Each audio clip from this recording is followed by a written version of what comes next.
what mineral reserves really are. Right. This is not an instant explanation, I'm afraid. And I know much more about mineral resources than I do about fossil fuel. But the linguistic problem is the same.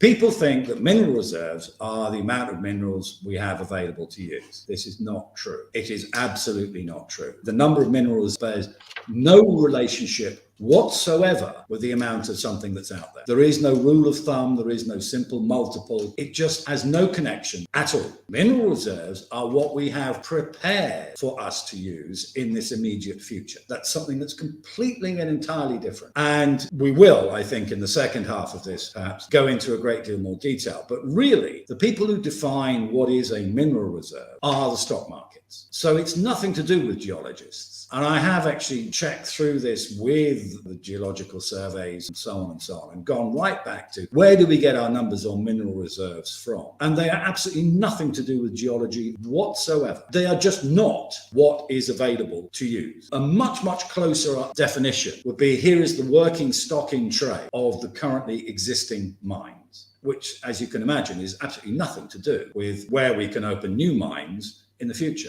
I mean, if we go back to limits to growth, the Gro Harlem Brundtland thing where we were all going to die by now because we run out of minerals. They made one assumption, and they noted that mineral reserves are usually 20 to 30 years usage. Okay, that's true. And that each year we use up some of our mineral reserves. That's true. So in a generation, we use up this generation's worth of mineral reserves. That's absolutely true. They also said that mineral resources, which is the next step out, this is what we can develop into mineral reserves if we choose to. They said that mineral resources are 10 times mineral reserve. And that's how they got their calculation that in 300 years' time, all of humanity is dead because there are no minerals left. But they have assumed this relationship between the number of mineral reserves and the number of mineral resources, 10 times. That assumption is wrong. It's just flat out not true. And therefore, everything that is developed from that is also untrue.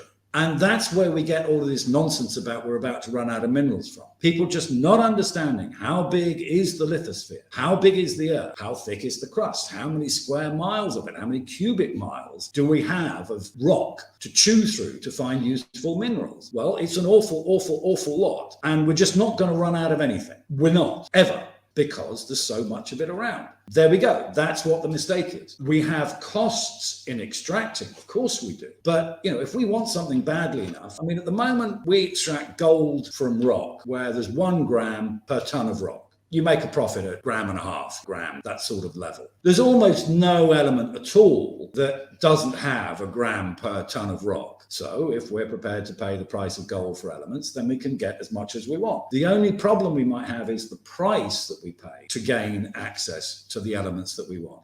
Actual shortages just aren't going to happen. But then this brings us right back to the standard economist's statement. There is no shortage of anything ever. There's only a shortage of the price. Supply and demand curve at pages 1 and 2 of every economics book. It's not possible to have a shortage. You can only have a shortage at a price. Well, if you change the price, then the shortage goes away. This is true of minerals. All of this stuff, we must recycle everything because we're running out. It's nonsense. We're all going to die because we're going to exhaust mineral reserves. It's nonsense. It's just not understanding the terms of art, the basic logic and language that is used in this field. Anybody who comes along and tells you, even if somebody tells you that, well, we've got continued expansion of use and therefore it's all going to run out quicker. Well, even that's not true. The US uses half the amount of steel it did in the 1950s. We're back to 1906, 1908 levels of iron and steel consumption in the US because we've become more efficient at its use. We don't have exponential growth of minerals. Also, we don't have a shortage of any minerals. All we've got to do is to dig enough holes to get them out.